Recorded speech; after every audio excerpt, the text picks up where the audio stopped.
Hi there, and welcome to SonicEd Scotland Lesson 4, Filters and EQ. In this lesson, we're going to look at what filters and EQ are and what they can be used for. Let's begin. An EQ, or equalizer, is used to control the tonal content of a signal. Filters are a kind of EQ that completely remove frequencies at a given range. Throughout this lesson, I'll be using this guy, Lucat's Freak Analyst. This plugin is what's known as a spectrum analysis tool, which displays the tonal content of the signal passing through it. There are two major kinds of EQ to be aware of, parametric and graphic.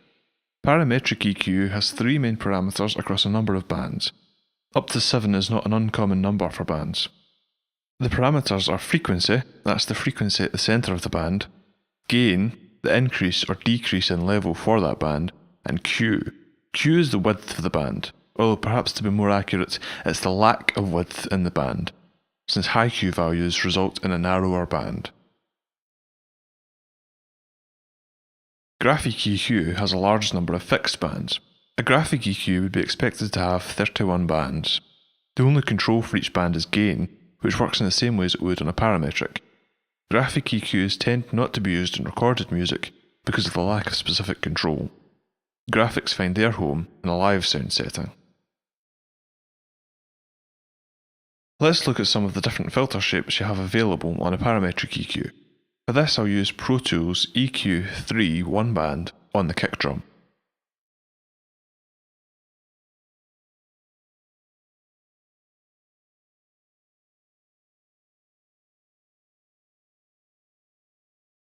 Bell, or peak, is the common shape for a band of EQ. As the name suggests, they tend to resemble the shape of a bell, as you'll see on the display. I'll tweak the parameters to demonstrate. Gain, frequency, and Q. Remember that higher Qs equal a narrower band.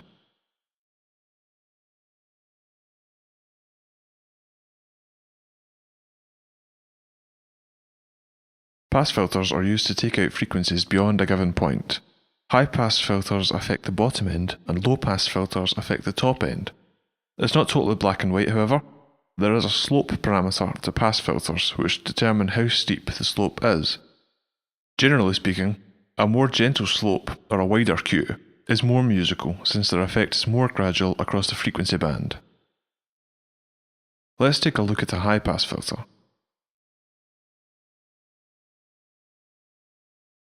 Watch how changing the parameters affects the high-pass filter on the display. Frequency, slope, in this case it's still described as Q.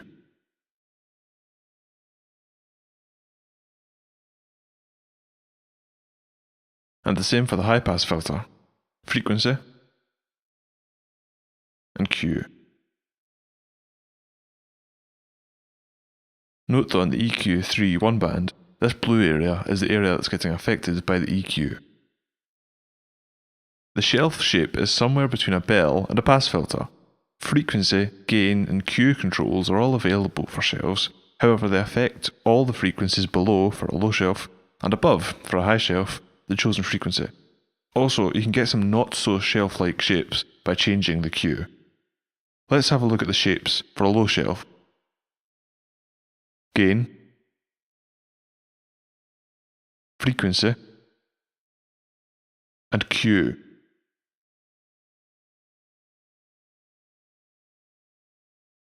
And a high shelf, gain, frequency, and Q. A number of EQ plugins and hardware have the option to toggle between high and low shelves and a bell for each. Notch filters are used to cut out a given frequency. Like low and high pass filters, your only controls here are frequency and slope. Notch is a pretty brutal way to get shorter frequencies since you're cutting a frequency completely. It's not very musical, but it does have its place. Let's go over the parameters. Frequency and slope, again here this is Q.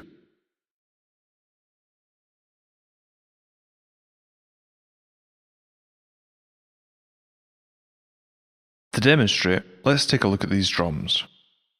I'm going to take a look at the bottom of the snare.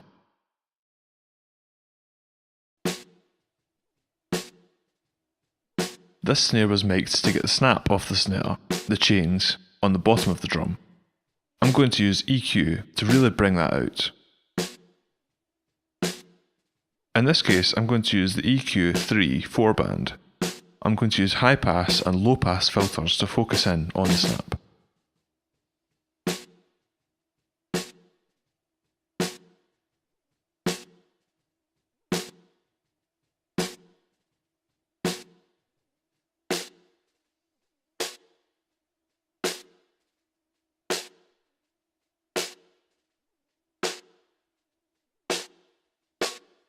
As you can hear, there's a lot less low end, and the snap is a lot more pronounced.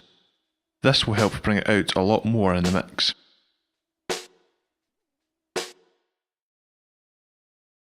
I'm not going to go over this whole kit in the demo, since you're better playing with it yourself to get a decent opportunity to learn how to use the different shapes and how they affect the signal. Note as well that every recording is different. Different kits, different microphones, and even different desks or processors can affect the tonal content of the signal. That's why I'm going to be vague about which settings to use. Play with it, listen to it, and find out what you like for a given signal.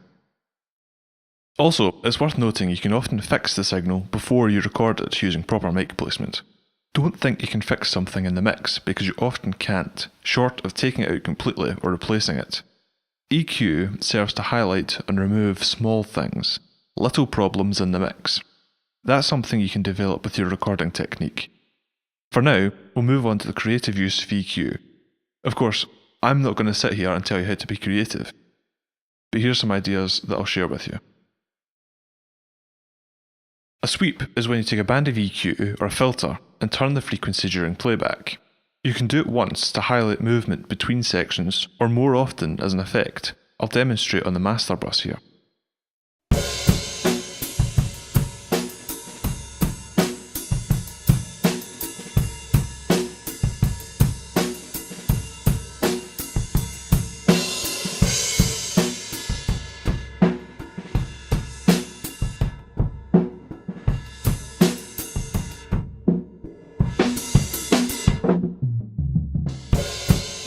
As you can see, my timing needs a bit of work here, but you get the idea.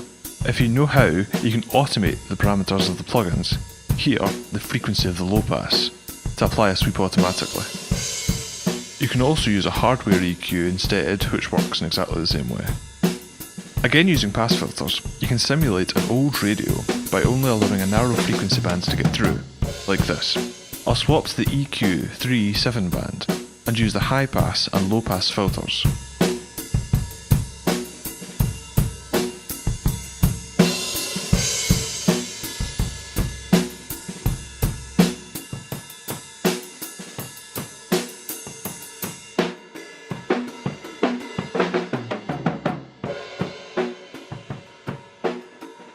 That's about all the fun you can have with filters.